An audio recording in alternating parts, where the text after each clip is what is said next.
வணக்கம். மாநில செய்திகள் வாசிப்பவர் பாலசுப்ரமணி கன்னியப்பன்.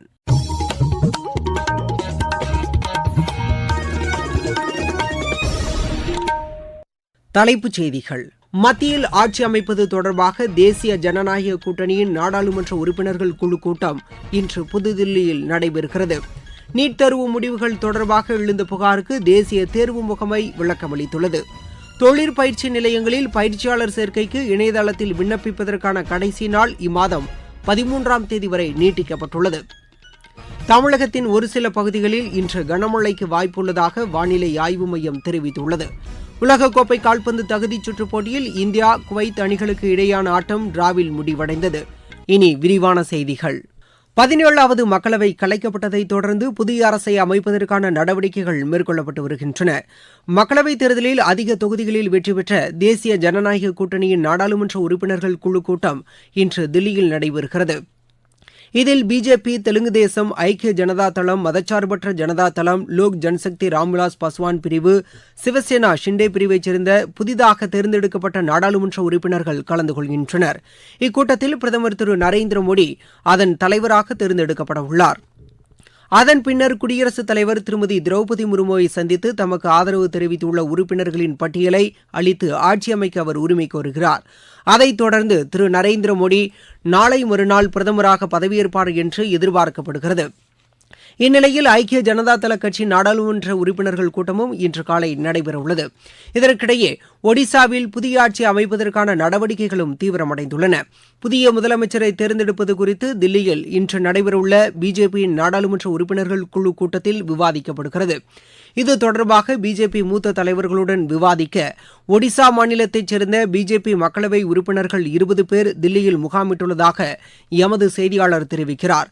முன்னாள் மத்திய அமைச்சர்கள் திரு ஜூவல் ஓரம், திரு தர்மேந்திர பிரதான், சட்டப்பேரவை மூத்த உறுப்பினர் திரு மோகன் சரண் மஜ்கி உள்ளிட்டோரின் பெயர்கள் ஒடிசா முதலமைச்சர் பதவிக்கான பரிந்துரையில் இருப்பதாகவும் அவர் மேலும் கூறுகிறார். பங்குச்சந்தையில் கடந்த 4ஆம் தேதி ஏற்பட்ட சரிவு குறித்து நாடாளுமன்ற கூட்டுக்குழு விசாரணைக்கு உத்தரவிட வேண்டும் என்று காங்கிரஸ் மூத்த தலைவர் திரு ராகுல்காந்தி வலியுறுத்தியுள்ளார். புதுதில்லியில் செய்தியாளர்களிடம் பேசிய அவர், பங்குச்சந்தை சரிவின் மூலம் சில்லறை முதலீட்டாளர்களுக்கு 30 லட்சம் கோடி ரூபாய் இழப்பு ஏற்பட்டதாக அவர் குற்றம் சாட்டினார். பங்குச்சந்தையில் குறிப்பிட்ட முதலீடு செய்யுமாறு 5 கோடி குடும்பங்களுக்கு பிரதமரும் உள்துறை அமைச்சரும் ஏன் அறிவுரை வழங்க வேண்டும் என்று அவர் கேள்வி எழுப்பினார். இதற்கிடையே காங்கிரஸ் கட்சியின் இக்குற்றச்சாட்டை பிஜேபி மறுத்துள்ளது. புதுதில்லியில் இதுகுறித்து செய்தியாளர்களிடம் பேசிய அக்கட்சியின் மூத்த தலைவர் திரு பியூஷ் கோயல், பங்குச்சந்தை முதலீட்டாளர்களை திரு ராகுல்காந்தி ஏமாற்ற முயற்சிப்பதாக குறை கூறினார். வாக்கு எண்ணிக்கை நாளன்றும் கூட முதலீட்டாளர்கள் லாபமடைந்ததாக அவர் தெரிவித்தார். வெளிநாட்டு முதலீட்டாளர்கள் நட்டத்தை சந்தித்த நிலையில் இந்திய முதலீட்டாளர்கள் பயனடைந்ததாகவும் அவர் கூறினார். தில்லி சட்டப்பேரவைத் தேர்தலில் தனித்து போட்டியிடப் போவதாக ஆம் ஆத்மி அறிவித்துள்ளது. புதுதில்லியில் முதலமைச்சர் இல்லத்தில் நடைபெற்ற அக்கட்சியின் சட்டப்பேரவை உறுப்பினர்கள் கூட்டத்தில் இம்முடிவு எடுக்கப்பட்டது. இது தொடர்பாக செய்தியாளர்களிடம் பேசிய அமைச்சர் திரு கோபல் ராய், மக்களவைத் தேர்தலுக்காக மட்டுமே எதிர்க்கட்சிகளின் ஒருங்கிணைந்த கூட்டணி உருவாக்கப்பட்டதாக தெரிவித்தார். நாடாளுமன்ற வளாகத்தில் தலைவர்கள் மற்றும் சுதந்திர போராட்ட வீரர்களின் சிலைகளை ஒரே இடத்தில் அமைப்பதற்கு மக்களவைச் செயலகம் ஏற்பாடு செய்துள்ளது. அந்த இடத்திற்கு உத்வேகம் அளிக்கும் இடம் என்று பெயரிடப்பட்டுள்ளது. இதன் மூலம் பார்வையாளர்கள் சுலபமாக அனைவரது சிலைகளையும் கண்டு அவர்களுடைய வாழ்க்கை வரலாற்றை அறிந்து கொள்ள முடியும் என்று தெரிவிக்கப்பட்டுள்ளது. முன்னதாக நாடாளுமன்ற வளாகத்தின் பல்வேறு இடங்களில் சிலைகள் அமைக்கப்பட்டிருந்ததன் காரணமாக பார்வையாளர்கள் அவை அனைத்தையும் காண முடியாமல் இருந்ததாக கூறப்பட்டுள்ளது. இதையடுத்து ஒரே இடத்தில் சுதந்திர போராட்ட வீரர்களின் சிலைகளை அமைப்பதுடன் அவர்கள் குறித்த விரிவான தகவல்களை நவீன தொழில்நுட்பத்துடன் அளிப்பதற்கும் ஏற்பாடு செய்யப்பட்டுள்ளது. நீங்கள் கேட்டுக்கொண்டிருப்பது மாநில செய்தி அறிக்கை. இளநிலை மருத்துவ படிப்புக்கான நீட் நுழைவுத் தேர்வில் கட் ஆஃப் மதிப்பெண்கள் அதிகரித்துள்ளதும் மாணவர்கள் அதிக மதிப்பெண்கள் பெற்றதும் நீட் தேர்வில் போட்டியை பிரதிபலிப்பதாக தேசிய தேர்வு முகமை தெரிவித்துள்ளது. அண்மையில் வெளியிடப்பட்ட நீட் நுழைவுத் தேர்வு முடிவுகள் தொடர்பாக எழுப்பப்பட்ட கேள்வி குறித்து அது விளக்கமளித்துள்ளது. தேசிய கல்வி ஆராய்ச்சி மற்றும் பயிற்சி குழுமத்தின் புதிய மற்றும் பழைய பதிப்பு புத்தகங்களில் உள்ள வேறுபாடுகள் காரணமாக ஒரு புத்தகத்திற்கு பதிலாக 2 புத்தகங்களிலும் உள்ள பாடப்பிரிவை கேள்வித்தாளில் இடம்பெறச் செய்ய வேண்டும் என்று பாட வல்லுநர்கள் பரிந்துரைத்ததாக அந்த அமைப்பு தெரிவித்துள்ளது. முழு மதிப்பெண் பெற்ற 67 மாணவர்களில் 6 பேர் நேர இழப்பிற்கான இழப்பீட்டு மதிப்பெண்கள் பெற்றதாகவும் அந்த அமைப்பு தெரிவித்துள்ளது. இது தொடர்பாக அமைக்கப்பட்ட குறைதீர்ப்பு குழு தேர்வு நேர இழப்பு குறித்து கண்டறிந்ததாகவும் அதன் அடிப்படையில் மதிப்பெண்கள் வழங்கப்பட்டதாகவும் கூறப்பட்டுள்ளது. தேர்வு மையங்களில் உள்ள கண்காணிப்பு கேமராவை ஆய்வு செய்ததில் இது தெரியவந்ததாக தேசிய தேர்வு முகமை குறிப்பிட்டுள்ளது. தொழிற்பயிற்சி நிலையங்களில் பயிற்சியாளர் சேர்க்கைக்கு இணையதளத்தில் விண்ணப்பிப்பதற்கான கடைசி நாள் இம்மாதம் 13ஆம் தேதி வரை நீட்டிக்கப்பட்டுள்ளது. முன்னதாக இதற்கு விண்ணப்பிக்க இன்று கடைசி நாள் என்று அறிவிக்கப்பட்டிருந்தது. தொழிற்பயிற்சி நிலையங்களில் பயிற்சி பெற 8 மற்றும் 10ஆம் வகுப்பில் தேர்ச்சி பெற்ற மாணவர்கள் www.skilltraining.tn.gov.in என்ற இணையதளத்தில் விண்ணப்பிக்கலாம். தமிழகத்தின் ஒரு சில பகுதிகளில் இன்று கனமழைக்கு வாய்ப்பு உள்ளதாக சென்னை வானிலை ஆய்வு மைய இயக்குநர் திரு செந்தாமரை கண்ணன் கூறியுள்ளார். இதுகுறித்து எமது செய்தியாளரிடம் பேசிய அவர், தமிழகம், புதுச்சேரி, காரைக்கால் பகுதிகளின் பல்வேறு இடங்களிலும் இன்றும் நாளையும் ஒரு சில இடங்களிலும் இடி மின்னலுடன் கூடிய லேசானது முதல் மிதமான மழைக்கு வாய்ப்புள்ளதாக தெரிவித்தார். நீலகிரி முதல் தேனி வரையிலான மேற்கு தொடர்ச்சி மலை மாவட்டங்களின் மலைப்பகுதிகளிலும், தருமபுரி, கிருஷ்ணகிரி, சேலம், நாமக்கல், திருச்சி, கரூர், கடலூர், மயிலாடுதுறை, விழுப்புரம், செங்கல்பட்டு, காஞ்சிபுரம், திருவண்ணாமலை, ராணிப்பேட்டை, திருப்பத்தூர் உள்ளிட்ட மாவட்டங்களில் ஓரிரு இடங்களில் கனமழை பெய்யக்கூடும் என்றும் அவர் கூறினார். குமரி கடல் பகுதிகள், மன்னார் வளைகுடா பகுதிகள், தமிழக, கேரள, கர்நாடக கடலோர பகுதிகளுக்கு அடுத்த 4 நாட்களுக்கு மீனவர்கள் செல்ல வேண்டாம் என்றும் திரு செந்தாமரை கண்ணன் குறிப்பிட்டார். இருவரிச் செய்திகள். சர்வதேச யோகா தினம் இம்மாதம் 21ஆம் தேதி கொண்டாடப்படுவதையொட்டி யோகா பெருவிழா இலங்கை தலைநகர் கொழும்புவில் நேற்று தொடங்கியது. சூடானில் கிளர்ச்சி துணை ராணுவப் படைகள் நடத்திய தாக்குதலில் 150 பேர் கொல்லப்பட்டனர், 200 பேர் காயமடைந்தனர். இந்தியா, கத்தார் இடையேயான முதலீடு குறித்த கூட்டு பணிக்குழுவின் முதல் கூட்டம் புதுதில்லியில் நேற்று நடைபெற்றது.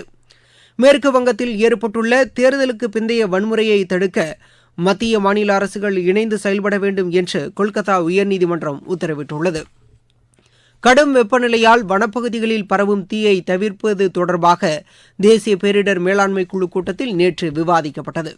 நீலகிரி மாவட்டம் கூடலூர் அருகே விவசாய நிலத்தில் சுற்றித் திரியும் சிறுத்தையை பிடிக்க 2 குண்டுகளை வனத்துறையினர் வைத்துள்ளனர். திருவாரூர் மாவட்டம் கூத்தாநல்லூர் அரசு மகளிர் கலை மற்றும் அறிவியல் கல்லூரியில் மாணவியர் சேர்க்கை வரும் 10ஆம் தேதி தொடங்குகிறது. தஞ்சாவூர் மாவட்டம் கும்பகோணத்தில் குட்கா விற்ற 10 கடைகளுக்கு உணவு பாதுகாப்புத்துறை அலுவலர்கள் சீல் வைத்து அபராதம் விதித்தனர். விளையாட்டுச் செய்திகள். உலகக்கோப்பை கால்பந்து தகுதிச் சுற்றுப் போட்டியில் இந்தியா, குவைத் அணிகளுக்கு இடையான ஆட்டம் டிராவில் முடிவடைந்தது. கொல்கத்தாவில் நடைபெற்ற இப்போட்டியில் இரு அணிகளும் கோல் எதுவும் அடிக்கவில்லை. இப்போட்டியுடன் இந்திய அணியின் கேப்டன் சுனில் சேத்ரி ஓய்வு பெற்றார். இந்திய அணி தமது அடுத்த ஆட்டத்தில் வரும் 11ஆம் தேதி கத்தாரை எதிர்கொள்கிறது. உலகக்கோப்பை டுவெண்டி கிரிக்கெட் போட்டியில் அமெரிக்கா சூப்பர் ஓவரில் 5 ரன் வித்தியாசத்தில் பாகிஸ்தானை வென்றது. டல்லாஸில் நடைபெற்ற இப்போட்டியில் முதலில் பேட் செய்த பாகிஸ்தான் நிர்ணயிக்கப்பட்ட 20 ஓவரில் 7 விக்கெட் இழப்பிற்கு 159 ரன் எடுத்தது. 160 ரன் எடுத்தால் வெற்றி என்ற இலக்குடன் பின்னர் களமிறங்கிய அமெரிக்கா 20 ஓவரில் 3 விக்கெட் இழப்பிற்கு 159 ரன் எடுத்து சமநிலையை எட்டியது. இதனையடுத்து அறிமுகம் செய்யப்பட்ட சூப்பர் ஓவரில் முதலில் பேட் செய்த அமெரிக்கா 1 விக்கெட் இழப்பிற்கு 18 ரன் எடுத்தது. பின்னர் களமிறங்கிய பாகிஸ்தான் 1 விக்கெட் இழப்பிற்கு 13 ரன் எடுத்து தோல்வியடைந்தது. நள்ளிரவில் பிரிட்ஜ்டவுனில் நடைபெற்ற மற்றொரு போட்டியில் ஸ்காட்லாந்து 5 விக்கெட் வித்தியாசத்தில் நமீபியாவை வென்றது. நேற்று நடைபெற்ற ஆட்டங்களில் உகாண்டா 3 விக்கெட் வித்தியாசத்தில் பப்புவா நியூ கினியாவையும், ஆஸ்திரேலியா 39 ரன் வித்தியாசத்தில் ஓமன் அணியையும் வென்றன.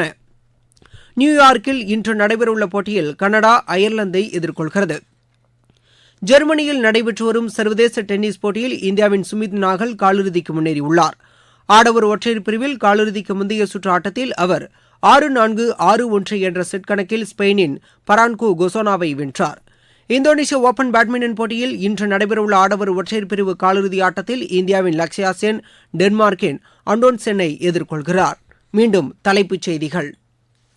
மத்தியில் ஆட்சி அமைப்பது தொடர்பாக தேசிய ஜனநாயக கூட்டணியின் நாடாளுமன்ற உறுப்பினர்கள் குழு கூட்டம் இன்று புதுதில்லியில் நடைபெறுகிறது.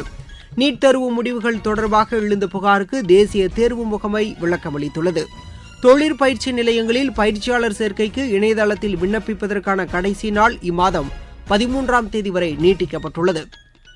தமிழகத்தின் ஒரு சில பகுதிகளில் இன்று கனமழைக்கு வாய்ப்புள்ளதாக வானிலை ஆய்வு மையம் தெரிவித்துள்ளது. உலகக்கோப்பை கால்பந்து தகுதிச் சுற்றுப் போட்டியில் இந்தியா, குவைத் அணிகளுக்கு இடையேயான ஆட்டம் டிராவில் முடிவடைந்தது. இத்துடன் இந்த செய்தி அறிக்கை நிறைவடைந்தது.